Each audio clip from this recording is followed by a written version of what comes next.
विगत 98 वर्षों से चल रहा है।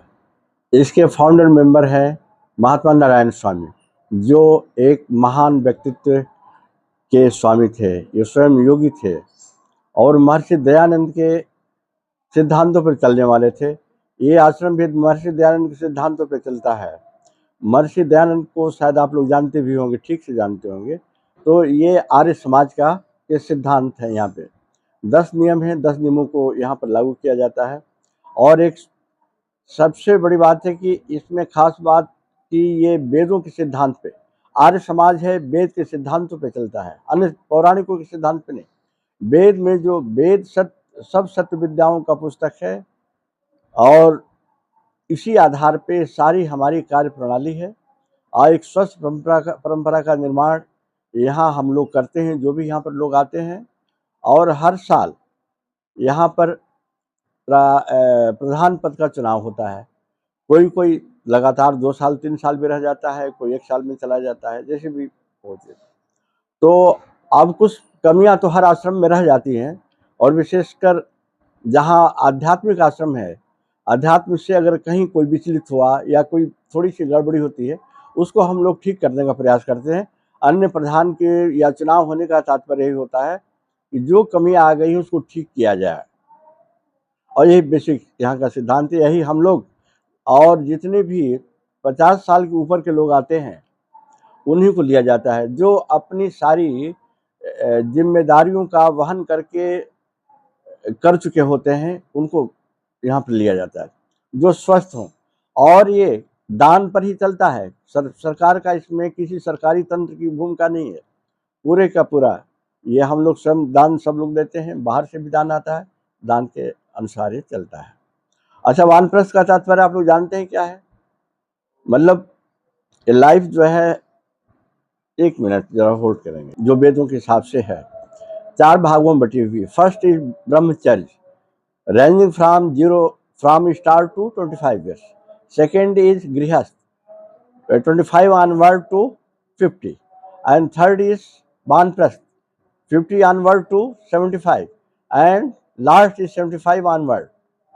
तो यहाँ पर वानप्रस्थी भी हैं और सन्यासी भी हैं। बहुत लोग वानप्रस्थ 75 साल पूरा हो जाने के बाद लोग सन्यास भी ले लेते हैं और सन्यास धर्म का पालन करते हैं। तो कुछ सीधे भी आ जाते हैं, यहाँ पे सन्यासी रहते हैं, और ज़्यादातर लोग यहाँ से सन्यासी बने हैं और देश विदेश में काफ़ी लोगों ने इस धर्म का प्रचार किया है, बहुत विख्यात है। तो मुख्य बात है कि ये वेदों के आधार पर सारा हमारा कार्य होता है। ये सारा सवेरे का हवन, संध्या वगैरह, और दोपहर में जो चल रहा है ये भी, रात को भी भजन होता है। सारा कार्यकलाप वेदों के आधार पर है। हम लोग वेदों का ही प्रचार करते हैं। हमारी एक जो है ऐसी ग्रुप है जो कि वेदों का प्रचार बाहर जाके करता रहता है। जी, कार्यकारिणी में कौन किस पद पे नियुक्त हुआ है उसको थोड़ा सा बताएं। जैसे आपको अध्यक्ष पद मिला है और बहुत सारे पद होते हैं, ये वरिष्ठ उपाध्याय, और कितने लोगों की कार्यकारिणी के सदस्यों को रखा गया है? 21 लोगों को रखा गया है।